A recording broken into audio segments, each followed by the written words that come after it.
The first question is about the summit which has started today, the Eastern Partnership. Mr. Martynov, Belarusian Minister of Foreign Affairs, was invited, but he didn't come. Would Europe continue to try to engage Belarusian authorities into dialogue while they are ignoring you? Well, I think it's clear that President Lukashenko and his regime have simply no place in the modern European family of nations, and that's why there is a very clear travel ban on President Lukashenko himself, why a number of targeted sanctions have been introduced at the members of the Lukashenko regime. And I think this summit is an important summit because I think it's one of the first times that lots of European leaders and politicians like myself are coming together and saying, look, this can't carry on. Enough is enough. I don't think we've been talking loudly enough about how the abuses in Belarus have continued. And if necessary, we will take further steps.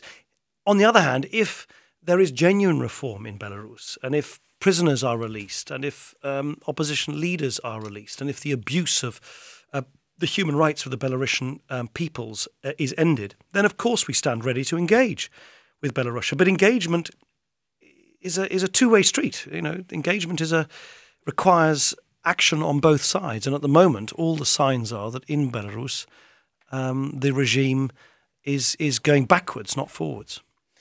You've mentioned these sanctions and further steps. Is London ready to support really hard economical sanctions if the situation in Belarus doesn't change? Because there is an opinion that Europe actually doesn't have any choice, that Europe has to talk to Mr. Lukashenko because you are simply not ready to provide the really hard economical sanctions just because it would affect the European business also. Well, I think the debate about sanctions is always a difficult one. For a start, you need to ask yourself, is it really harming the people who you're trying to put pressure on, namely the leaders and the regime, or is it harming the ordinary Belarusians who you don't want to damage? And that's always the difficult balance with sanctions.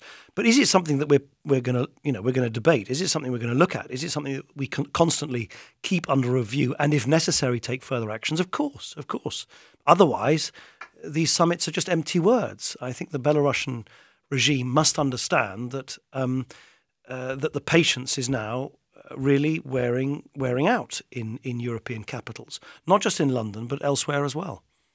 You mentioned the release of political prisoners. There was an information in the Polish media that the European Union has promised 2 billion euros for Mr. Lukashenko and generally for the officials in Belarus in change of releasing political prisoners. Is it true?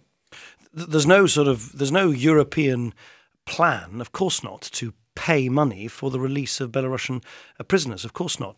There is a much wider debate, which is that Belarus, because of its broken economy, is increasingly dependent on IMF loans and other forms of assistance for its simple day-to-day economic survival. And of course, we need to look at that in the IMF, in the European Union, and elsewhere. But look, President Lukashenko himself has said that he's going to release these prisoners before the end of October. If he fails even to do that, then I think people will see that he doesn't mean what he says and he doesn't fulfill his promises. But would it be enough just to release political prisoners? Of course not. Of course not. What would you consider a real liberalization in Belarus? Because we've seen it all. Proper, open political culture in which people can express their views without being thrown into prison, where opposition leaders can agitate and campaign without being tortured in prison, which is what many people think is happening. I've just met with a group of dissidents and opposition activists, and some of the stories they tell me are just horrific, absolutely horrific. And they are very concerned. We've just expressed our concern through our embassy in Minsk, the United Kingdom, that is, two particular political activists, one who was a former presidential candidate, this is the reports, this is the allegation, may be suffering terrible abuse in where they are being detained in a way which may threaten their lives. Now, that, of course, is something which at the moment we can't verify because we don't exactly know what's going on. But if those allegations are true, it is absolutely appalling. Is London ready to take some practical steps to help those people? I understand that you are talking about Dmitry Dashkevich and Andrei Sannikov. Are you ready to do something concrete? Well, we already do a number of concrete things. We already provide help, provide assistance, provide advice to civil society groups and to groups who are trying to simply express themselves freely within Belarus. We have been pushing for more specific and tighter sanctions, which have been agreed recently. We've been giving support, I said it in a speech this afternoon, to some civil society groups in the United Kingdom, who, for instance, have been exposing the activities of some British banks who are supporting the Belarusian regime, and that has now come to an end. So those are three examples of things that we're doing. Of course we can do more. Of course we should consider more, but we are not sitting on our hands. And do you consider the policy of widening the help to non-governmental organizations and for political parties in Belarus, at the same time limiting the contact with officials, effective? Well, that's in effect what's happening. That's in practice what's happening, of course. Yeah, is it effective? Well, we cannot, as outsiders, reorganize Belarus. That's at the end of the day in the hands of the Belarusian people. What we can do is express our outrage with what the Lukashenko regime is doing, make it very, very clear that we think what he's doing is utterly unacceptable, and to make sure through sanctions and other actions to make sure that he feels real pressure in order to change. That is what we can do. But, how countries change is a complex business, and it can't be fixed from outside. The outside world has to be clear. The European Union needs to work in tandem with the United States so that we bring pressure to bear on Belarus. Of course, there are other players involved. Of course, it's very important what Russia is doing, what the Russian government decides as well. Aren't you afraid that if you provide a really hard policy via Belarus, it would push Belarus to Russia?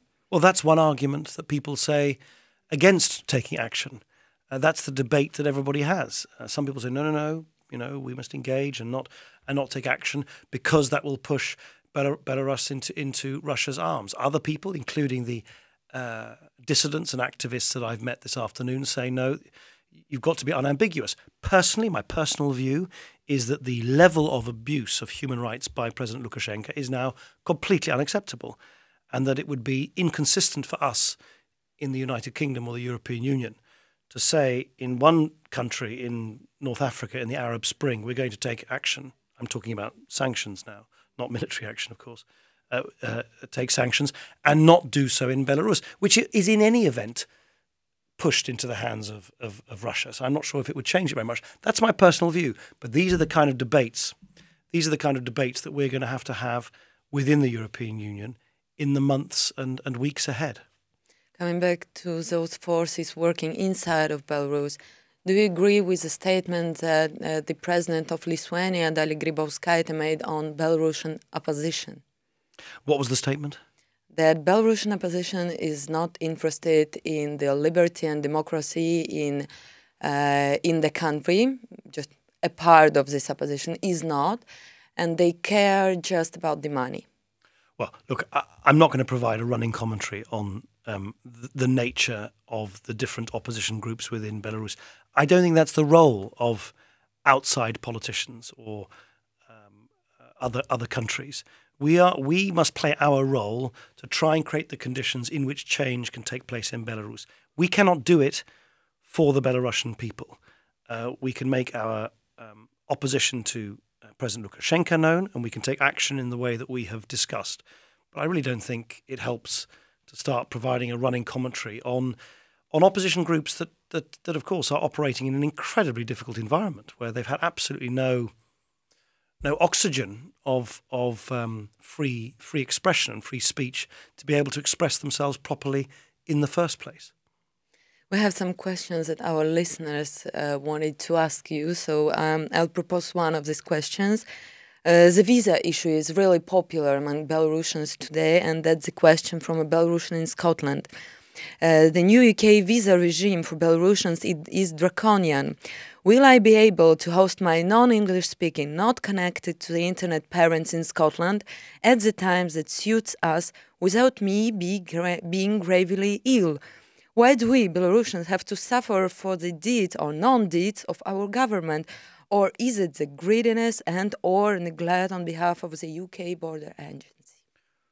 Well, visa policy is something that we have to constantly keep under review. Of course we do. And we need to make sure that where we take actions in preventing the travel of members of the regime, we don't apply the same standards to ordinary Belarusians who want to travel. At the same time, like any country, we have to keep a control of who comes in and who comes out of our country. We ask people to pay something for that. We don't actually ask them to pay the full costs of processing the visas, so we do subsidise that. And of course, as the position in Belarus changes, we will continue to keep this under review. But for Belarusians today, it's really, really hard to pay this fee for the visa. It's not compatible to, well, it's about £70, and the cost of processing the visa is about 140 or so. So yes, we are. You're right. We're very open about this. We are asking people who want to come to the United Kingdom to cover some, but not all, of the administrative costs that the United Kingdom Border Agency has to meet for processing that. That is a pretty standard approach in most other parts of the world. If you go to Canada, you go to Australia, you go to the United States, there's always this arrangement where the people who want to travel to a country have to pay some, but not all, of the administrative costs. But some countries in Europe decided not to take this fee from Belarusians because £70 is almost the average salary. Yeah. No, look, I accept it is controversial. I agree that, of course, we need to constantly keep these things under review. These aren't easy decisions, but equally I hope people will also accept that it is not wrong in principle to ask that if someone wants to make a considerable move from Belarus to Scotland, which will cost a lot more than £70, that normally it would be reasonable to ask them to make that particular contribution for about half of the administrative costs of handling their visa. I get the signals that we have a lack of time, so I'll ask you just the last personal questions in which our listeners were also interested in. What is your favorite book? My favorite book? My favorite book. I think probably my favorite novel. I always read a novel all the time, so I love great literature. Is a book by a South African writer, J.M. Coetzee, called The Life and Times of Michael Kay. It's a very sparse, quite depressing book, but it's beautifully written. It's fantastically written. And what is your hobby? My hobby. To be honest, if I'm not working, all I want to do is spend time with my I have 3 little children, 9, 7, and 2 years old. So my hobby is to do whatever they want to do: kick a football, play in the park with them. That's what I prefer to do. And the very last question: why did you decide to be a politician, and when? Why? I think like everybody who goes into politics, which is that. Or rather, I think the only good reason to go into politics is if you think that you can change things for the better. There's no point going into politics just to keep things the way they are. And I've always wanted to see change in the world around me. Now, I think that's actually the motivation that most people have who go into politics, whatever their party or their persuasion. Though I'm relatively young for what I'm doing, I actually entered into politics quite late. I wasn't particularly interested in party politics as a student or a schoolboy. I think it was very much in my 20s and 30s, not least actually because of the huge changes in this part of the world, that I became very excited about the capacity for people to change things very dramatically, as we saw, of course, with the fall of the Berlin Wall and everything that's happened since. Thank you very much. Thank you.